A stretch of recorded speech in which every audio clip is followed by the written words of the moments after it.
What up? So the other day I made a video about how to create your own custom template, and in that video I was talking a little bit about how I would do a separate video explaining how my template works. So if you haven't seen that other video about how to create yours, go watch that and then come back to this one, and it'll make a little bit more sense if you don't have a strong grasp on how the channel routing within the FL Mixer works. The other video is going to do probably a better job of explaining that part of it. So pretty much here we have my mixer. I have every single channel taken up in the entire thing. But I will say for like all of these individual groups, like second bus, which I'll explain in a second, but usually I only end up using maybe up to like here in the mixer. So all of these will be linked to something, and then all of these are blank, and so it's not like I'm using every single channel in this mixer. And I actually, before I say anything else, I have all of these hold channels, which are probably one of the biggest parts of my mixing process and how I use this template to create music a lot faster than if I didn't have this system. So that's a pretty big part of it. I'll get to that in a second, but I'm just going to run through from left to right pretty quick, sort of how each one of these individual groups works and where they're all routed to, what I end up doing with those channels. So I'm just going to get going. First, we got the master. I just have like my analyzer, which if you want to know how to build this analyzer that you see here in the corner, I made another video about that, so go check that out. Going from there, we have the drumless master and the drum master. I'm actually going to skip over those for right now. I'll get back to them in a second. So the real thing is this first drum group.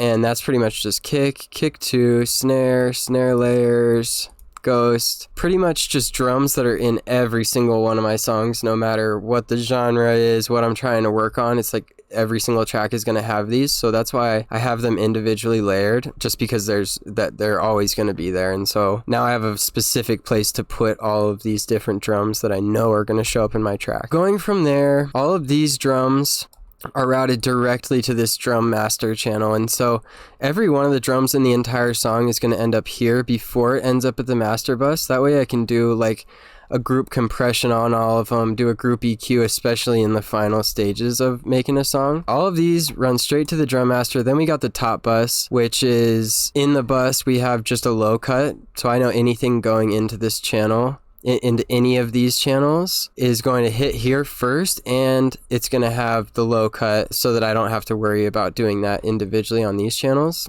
We got hi-hat, perks, crash, and then 6 blank channels. And these blank channels could be like whatever. It could be fills, it could be toms, it could be just something weird that happens in the drum that might not show up in every single song. This is the part where it kind of varies. But yeah, all of these go here. Then I have sample loops and the first hold channel, which I'm going to explain now. I think at the end of this, the way I'm going to finally explain what's going on is I'm just going to make a quick beat and just sort of show you where I put everything within this mixer, and that'll probably finalize the understanding of how these hold channels work. But it's pretty simple. It's pretty much like on the hold channels, I'll never put an FX on here. And so say for this group, it's sample loops. If I just dragged in like a hi-hat loop, stretched it onto time, I would put it on this hold channel until later on I decided I wanted some FX on it. Unless like I'm immediately like pull in something and I'm like, okay, this needs reverb. Like if I don't make that decision immediately, it goes to the hold channel, and then later on I decide. It's a lot easier to decide once the song is done whether something needs FX or not, and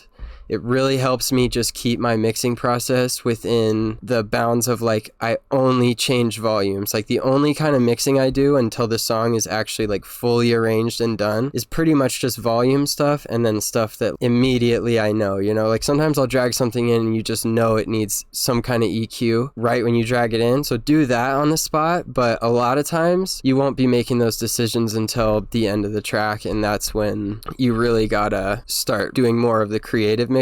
That's when I would link stuff to a channel. So next up, we've got the sound design bus. These actually I just use these to like, I'll put a serum on channel 29, and then this is where I just record audio out of. So these, at the end of the song, there's never any audio within here. This is only pretty much the group that I use to record MIDI clips to audio. And so I can get really crazy with the FX, and in the end of the song, I'll take them off. That way I have no huge hits to my CPU that I really don't need, especially if it's stuff that I know I'm going to bounce to audio anyways. Then we have the bass bus with a hold channel, works the exact same way as the sample loops hold channel. All the hold channels work exactly the same. So here's the bass bus. Everything here is routed here, and on the bass bus I have a sidechain to my kick and snare that I can just turn on whenever I'm ready, but I'm always going to do some kind of a sidechain on this bus to the kick and the snare. And so that's just a limiter compression sidechain. I made a different video about that if you want to check it out. I made a video about 3 different ways to sidechain, so you could use any one of those ways kind of in this same format. Here's the bass bus with no sidechain. So this has no sidechain on it. It's pretty much for bass stuff that I want to bring in, but I know it's not going to be sidechained, especially I'll do this with like intro stuff and with, you know, sometimes vocals. You can use this pretty creatively and just know that the only difference between putting it here and here is that you'll have no sidechain on the bus. And so these are just going to be routed straight from this channel straight into the drumless master. Drumless master runs to the master then.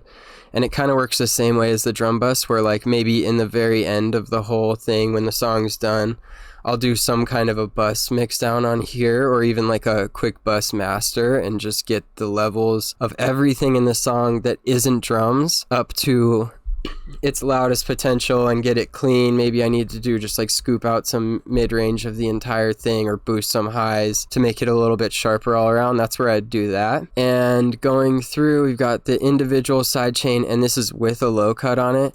So anything in here isn't going to get sidechained, but it will have a low cut on it. Then we have the second bus. This one's huge. This is where I put all my melodies and stuff. It has a sidechain to the kick, snare, and low bus on it. This is my biggest group of all of them and where most of my sounds end up going. But like I said, I almost never fill this up all the way. It's just kind of in case I'm doing some specific situation. Especially when I make bass music, it's like maybe I'll only get to here. But if I'm working on some kind of melodic song that's like more maybe feels like a band, that's where these might get filled up with like a bunch of keyboards, a bunch of guitar layers, and different send channels and stuff like that. So this sound design bus 2 works almost just like this one here where I just record audio, but this is where I do all of my sound design that's going to have no low end in it. This is more of just like I could easily do this over here, but it's just kind of helps me to have it in a separate category of like, this isn't bass sound design, this is mid to high range sound design, but it works the exact same way in that in the end of the song, there will be nothing here. Everything here will be recorded to audio and then linked to one of these channels. So third bus, I honestly don't use this bus a ton, but this 97 hold channel is where I usually put like risers and FX and stuff like that. It works just like the second bus and it's actually routed to the second bus, you can see. But in this is more of a organization thing where like this is a lot of my FX and stuff like that. And then miscellaneous, again, don't use this one a lot, but this is just like routed straight to the drumless master, and this is anything random that happens in the track where I'm just like not exactly sure where to put it. That's what all of these are. And so that's really it. That's the entire mixer. Sure, I missed a couple of points there, but this is the organization. And I will say, like, once we go over into here, you can see I have these groups, but these don't really mean anything like you know on FL. It's like you could put audio anywhere and move it around, and it's not going to have any effect unless you set your channel up like that. And so I'll just bring in this kick, for example. I can move this around. It's not going to change anything, but still anything in this drum zone usually goes here. Anything in this mid-high zone, like melodies and weird vocal samples and stuff like that, that's going to go somewhere in this area, or, you know, I'll find somewhere to put it there. And then anything up in this bass area. This just helps me stay organized and like know where stuff is, especially if I don't open a project for like 6 months and come back to it. Having a setup like this really just helps you remember exactly where you're at and know exactly what's going on. In older projects, which was becoming a problem for me because I'd open one up from a year ago and I would have no idea what was going on or like what my organization was at that time. So just naming these and having places to put your different sounds is pretty important. So like I said, I'm just going to make a quick example of like how I use this, especially the hold channels. And let's just say we bring this kick in, and then I'm going to grab a hi-hat Then we need a snare, so I'll just grab something random, whatever. And immediately, like, I'll just make a quick beat. Here's just an initial beat. Every time I drag in any sample ever, I go and immediately turn it way down. I feel like an update that I would want out of FL is for them to just have even just like 50% be the default volume that a sample is at, because if you're just starting out and you're just dragging stuff in and it's defaulting like up at 78%, it's not giving you enough headroom to really work with. And so, like I said, I just turn the samples down so that I'm not immediately like pushing up into 0 dBs, which makes final mixing a lot easier. So we have the kick, we know that goes on 1. So I just drag that up to 1. We got the snare. I know that goes on 3 every time. And we got the hi-hat. I know that goes on 11 every time, just because that's how my mixer is set up. So like I said, you don't have to worry about finding a spot for it or even thinking about that. Like, this is where that stuff goes, and I just stick with that. Here's the beat. Sure, and then, you know, for example, let's just get like some kind of weird melody going. Just a sample. Whoa. Perfect timing, random sample grab, perfectly on time, rare, turn it down. And then, like I said, I know that this is going to go immediately. I don't think this needs reverb. I don't think it needs to be EQ'd, especially because it's like a sample that they probably did all that on. And so without even thinking, I know that this goes to 67, which is my second bus hold channel. So now that's immediately right there. And even what I can do, because these are linked, is I can go immediately turn on the side chain to that channel. So I'm just going to turn on both of these. And now the kick and the snare will be side chaining the volume of this second bus.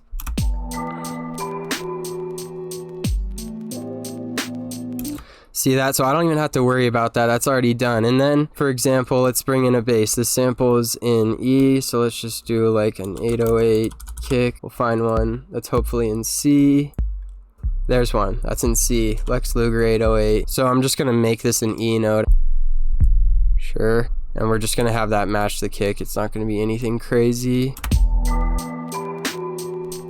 And so this 808, I immediately know that goes, I don't want to do anything to it. It sounds pretty good.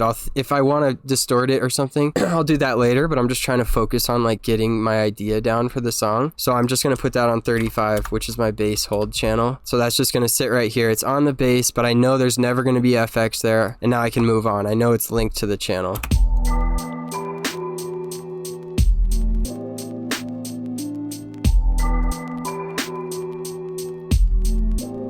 Just going on and on, anything that I add, like I said, I'm probably just going to put it on 35 or 67, and I'll just load up those channels until the end of the song, when maybe I'll make more creative decisions about like how I want something to be mixed. Maybe this 808 needs more distortion, and in that case, it's like we're way later in the song, just pretend, and I want more distortion on that, and that's when I'll go link that 808 to 36 or something, and I'll put the distortion on there, whatever kind of distortion we're looking for. Now I'm going to do stuff like that, but by the end of the song, I might have a few different 808s. Some of them might need to be tweaked. Some of them might just be good, completely dry, and those will just stay on this hold channel forever. So the very final thing of this video is just explaining, yeah, like this bass bus runs to the drumless master. It's almost a place where like I can master the drums and then everything that isn't the drums individually, so that when I go to master the final song within this master channel, I don't have to worry about much. Like my mastering process is almost always just get it loud enough, like turn it up to be a certain amount of loudness and then be done with it, you know? But if you mix like this and do a 2-bus master, kind of like I do, it makes the mastering process so easy. It takes me like 10 minutes because I just know that everything's right and all I have to do is turn it up in order to get it. So I hope that explains how this thing works and hopefully gives you some ideas on how to build your own. Let me know if you got any questions. Be happy to answer them, and give me a good old-fashioned like and subscribe if you like the stuff and want more little FL tips. Later.